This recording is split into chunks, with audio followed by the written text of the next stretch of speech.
Enzo Maresca is off to Manchester City after Pep's departure.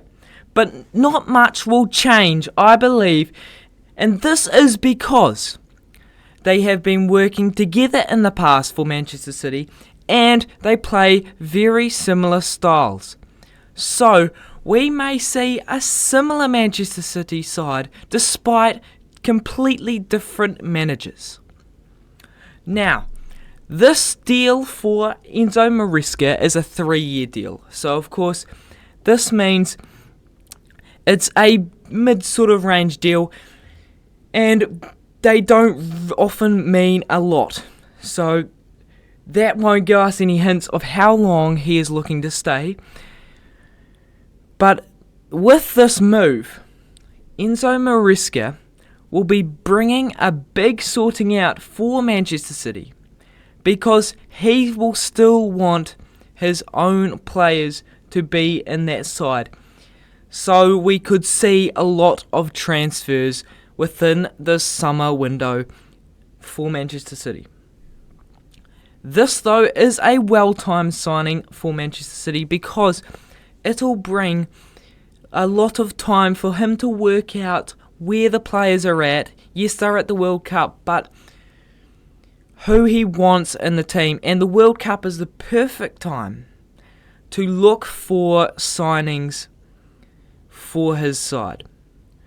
So, couldn't be better time, this signing of Enzo Maresca.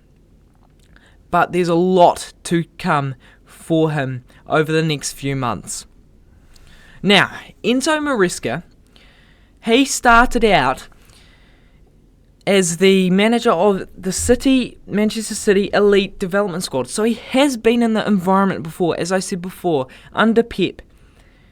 And then he moved to Parma for 6 months before he was sacked. And then he went to Leicester City, where he won championship promotion in his only season there. And then he moved to Chelsea, where, of course, he won multiple cups, including the massive Club World Cup. Now, how he worked at Leicester was he ran in this sort of 4-3-3 formation or 4-1-4-1 with speedy wingers down the lines and who used the width of the field well for them. And they had a single pivot engine who was working the hardest of all their players to hold that defence but also transition into attack. Now, he also had one of the key points for this team success was their playmaker, Dewsbury Hall, who is now at Everton and performing emphatically.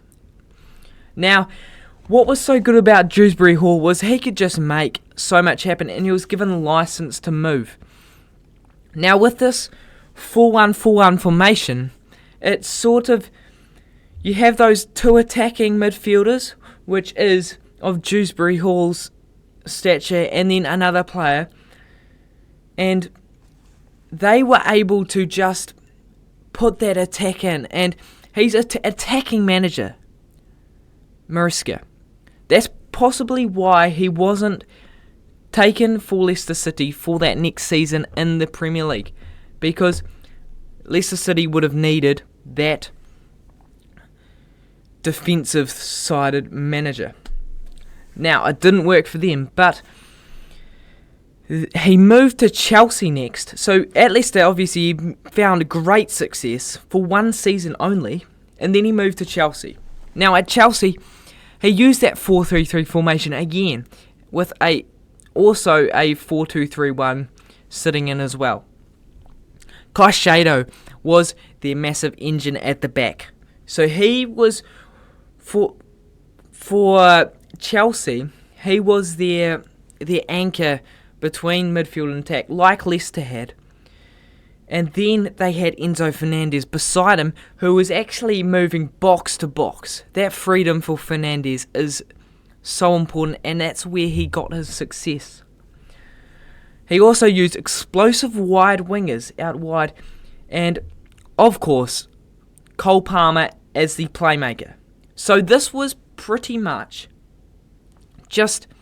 he pretty much had made Leicester City, this Leicester side he managed, but just at a higher level as Chelsea. Cucurella was the roamer on the left too. That's one of his biggest managerial movements for him, was having Cucurella roaming up that left side. That is where they also got a lot of success.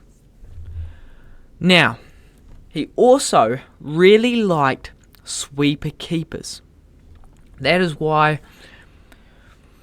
Sanchez was favoured for him, because he was a good sweeper keeper.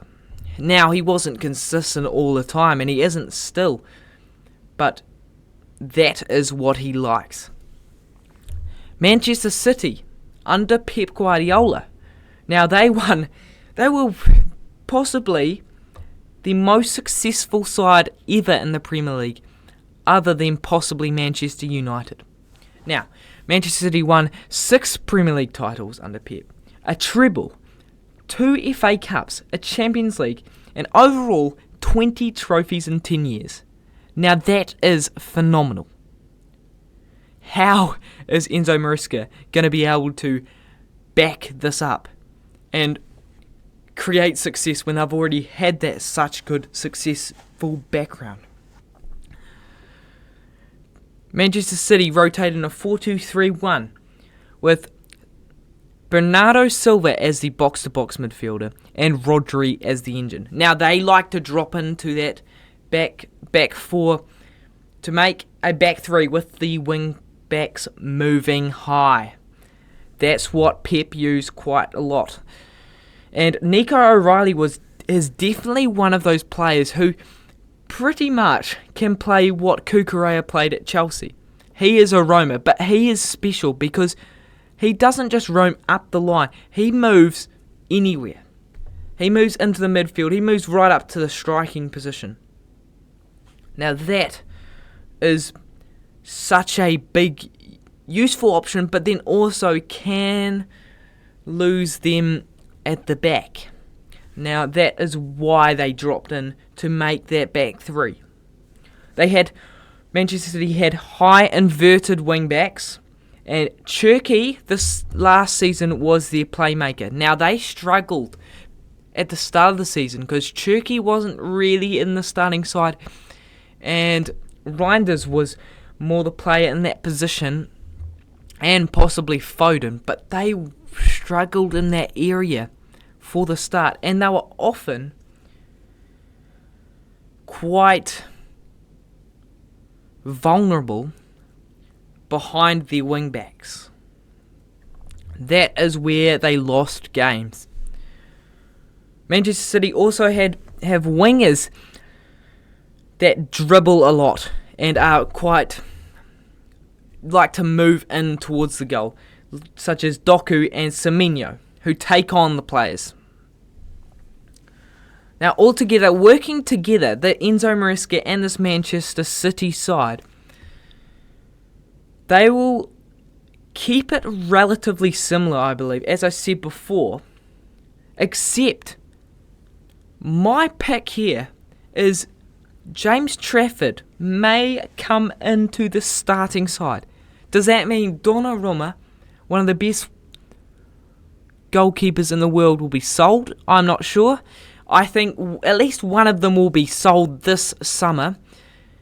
But Trafford may have a shot at getting that first spot here because of his feet playing ability and that sweeper keeper skill he can possess, which Donnarumma does not. Also, Bernardo Silva will be gone. Savinho is likely to be gone. Reinders and Rodri are also linked to leave. So this could be massive change in the players' situation for Manchester City. What they need is, first of all, a box-to-box midfielder who can produce what Bernardo Silva did, who is left. Now, this is a tough role to fix, and I think the only player, and Manchester City, also think the only player who can fit this role but also fit in early on is Elliot Anderson. He will be the man they are looking for this summer, and they will be putting big bits in for him. He is their main man to get, I think, this summer.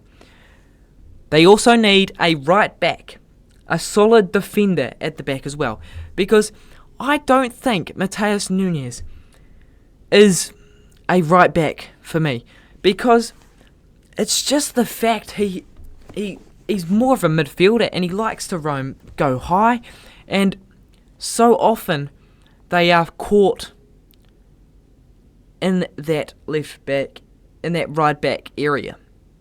You do not want to be caught like that, because that is where so many opportunities came in for other teams last year.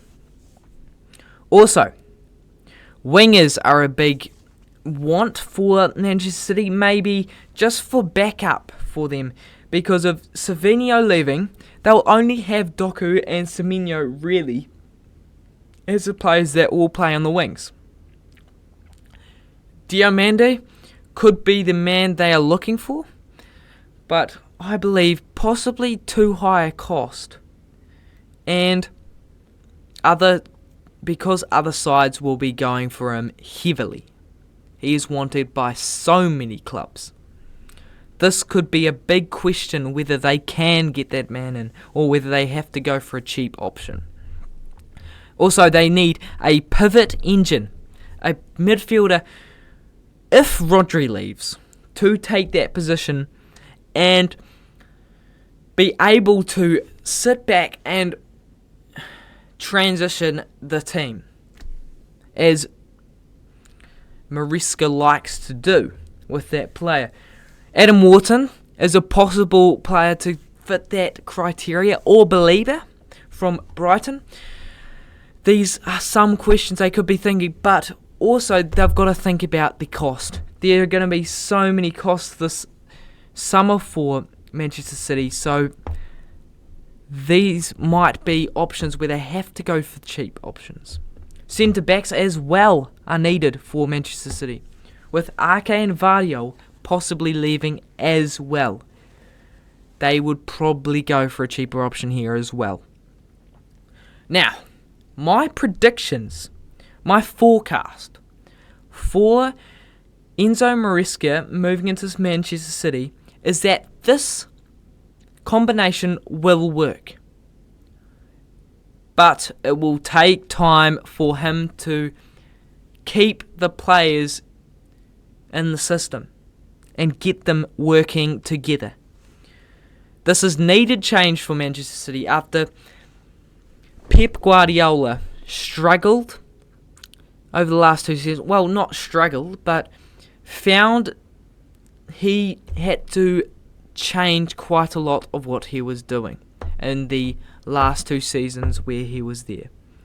So this is needed so that they have we see a different Manchester City, and it's not all the same. I don't think they are going to be the Manchester City we've seen in the past. They won't be as dominant, and it could be a possibility that they drop down for a little bit under Enzo Maresca. That is why I'm predicting they come third next season. That's disappointing for them, but I think it's great for Enzo Maresca and his situation. We'll be back in a moment.